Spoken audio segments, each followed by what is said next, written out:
یزید کے بارے میں حضرت مفتی تقی عثمانی صاحب کی رائے معتدل ہے میرے خیال میں۔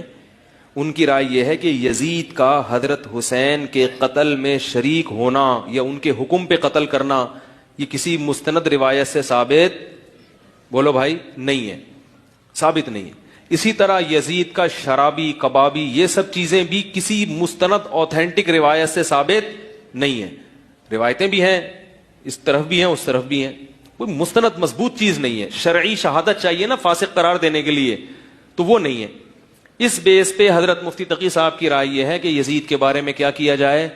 خاموش، نہ رحمت اللہ علیہ بولو نہ لعنت اللہ۔ 1400 سال پہلے یزید کے اپنے بیٹے معاویہ ابن یزید نے اس بات کا اقرار کیا تھا کہ اس کا باپ یعنی یزید بن معاویہ وہ شامل ہے قتل آل اطہار میں۔ یعنی یزید بن معاویہ کا بیٹا معاویہ ابن یزید جب اسے یزید کی ہلاکت کے بعد تخت پیش کیا گیا، اس نے کہا کہ میں نہیں لیتا۔ کیوں؟ اس لیے اس نے کہا کہ میرا باپ قاتل تھا، اس نے آل اطہار کو قتل کیا، لہٰذا میں اس تخت کو نہیں لیتا، اس نے چھوڑ دیا۔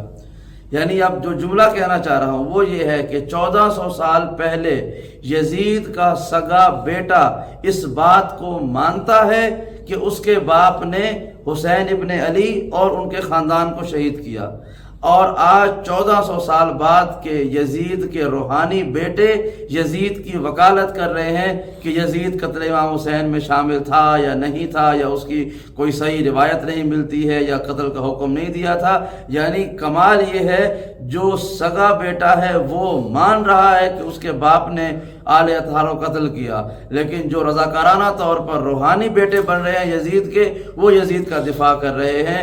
تو یہ یاد رکھیے گا، سلام اور لعنت یہ دو ایسی سمجھدار چیزیں ہیں جنہیں پتہ ہے انہوں نے کہاں جانا ہے۔ آپ لاکھ یزید کی حمایت کرتے رہیں، اللہ کی لعنت کو پتہ ہے اس نے کہاں جانا ہے۔ آپ یزید کو رضی اللہ کہتے رہیں، رضی اللہ کی دعا راستہ بھٹک جائے گی، اور جیسے ہی کوئی حسینی یزید پر لعنت بھیجے گا، خدا کی لعنت براہ راست بغیر رکے یزید اور یزید کے ماننے والوں پر ابدی لعنت کے طور پر جاری رہے گی۔